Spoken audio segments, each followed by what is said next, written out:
بسم الله الرحمن الرحيم. Assalamu alaikum, students of semester 4. Last week you sat the midterm test, and today this is lecture number 8. In this lecture, inshallah, we are going to continue our talking and learning about the analyzing of texts, how to find the ability, how to be able to analyze a text according to parts of the speech, to level of understanding. This lecture is presented on Tuesday the 16th of February 2021. Our topic today is under the title Telling Lies Consequences. When you tell lies consequently, or successively, what are the results that are expected? Let us read for you the first paragraph of the topic of today. A shepherd boy was in charge of tending his master's sheep near a dark forest not far from the village. But being a boy, he found the task dull and lonely. He wondered what he could do to relieve his problem. Remembering that his master instructed him to call for help if a wolf should appear, he decided to call a wolf, though none was there. Immediately, the villagers came rushing to his aid. But when they arrived, they found no threat. Let us continue reading our topic, and this part, paragraph number 2, is the best subtitle for this part of the topic. Paragraph number 2 is Villagers Refuse to be fooled again. The boy was amused by this, so the next week he did the same thing. Again, the villagers came and again found no wolf. The next week it came to pass that a wolf did come out of the woods and threatened the sheep. The boy cried, "Wolf, wolf!" But the villagers did not come. They were determined not to be fooled again. Now, to take understanding the parts of the speech, you are required to underline or to write down the nouns or even some of the nouns that have been mentioned in this topic. So some of them are boy, sheep, forest, village, task, podium, master, wolf, and week. You can find other nouns of this lecture. Other nouns of this topic. These are just examples. Now let us move to pronouns. The pronouns that have been mentioned in this topic are his, he, him, it, and they. And you are just asked to write down the pronouns, whether they are subject pronouns, object pronouns, or possessive pronouns. and it is easy for you to recognize that his is possessive pronoun, he is a subject pronoun, him is an object pronoun, it can be subject and it can be an object pronoun, whereas they is a subject pronoun. Other parts of the speech is adjectives. The adjectives that have been mentioned in this topic are dark, dull, lonely.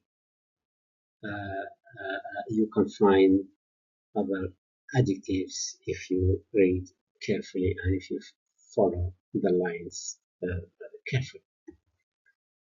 Adverbs that have been mentioned in this topic is the clear one and the right one.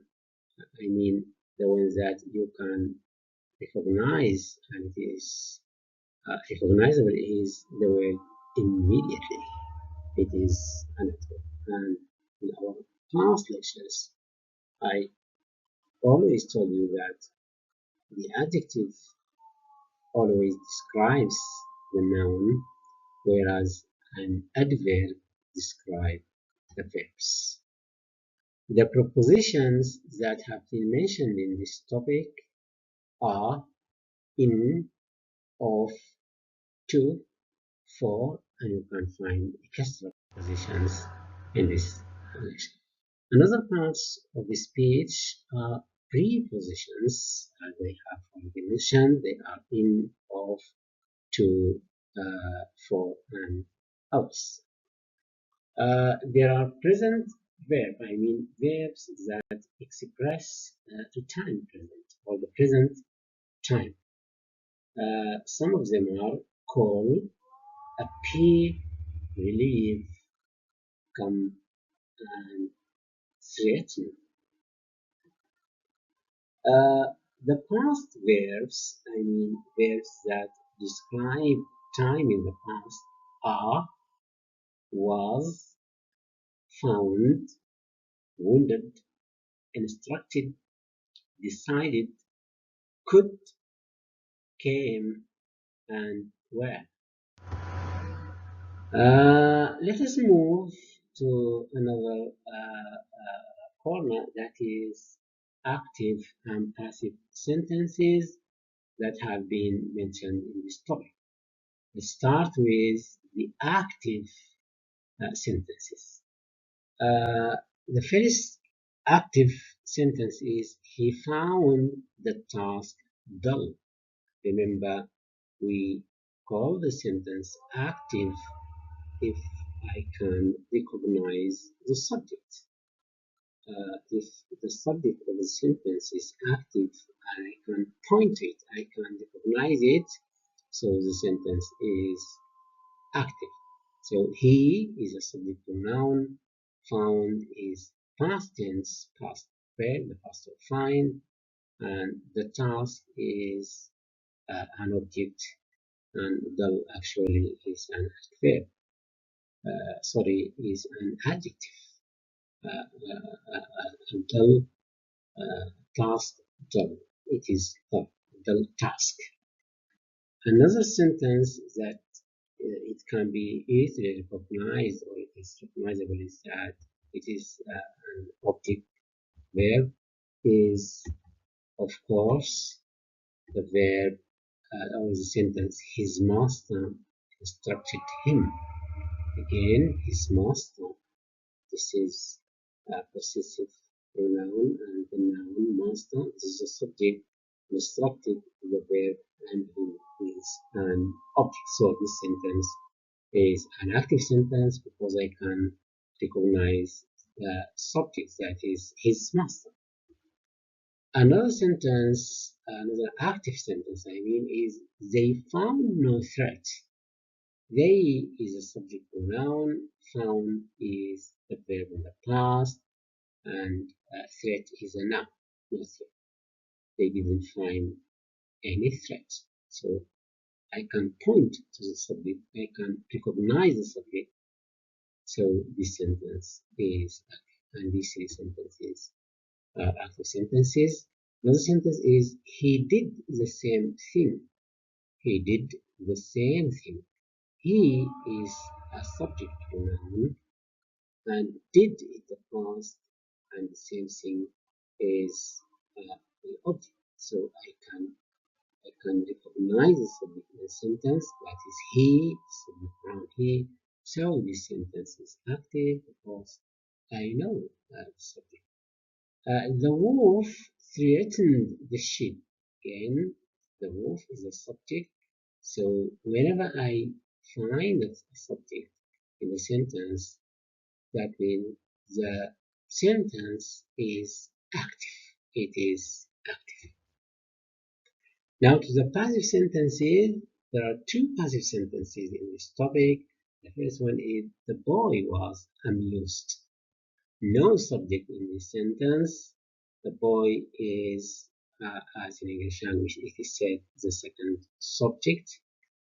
So it was an object, and now it is changed into a new subject. So was amused. If I ask me in the sentence who or what amused the boy, according to the sentence, I can't recognize any subject, so this sentence is passive. Not to be fooled. No subject in this sentence. I can find a verb followed by past participle that is be fooled, as in the first sentences was amused, the verb to be, and a verb in past participle. This is passive. The second sentence is also a passive. That is all from me today. This is Dr. Abdullah Ahmad. I hope I meet you next time. So goodbye and see you next week on Tuesday at 9 o'clock in the morning, inshallah.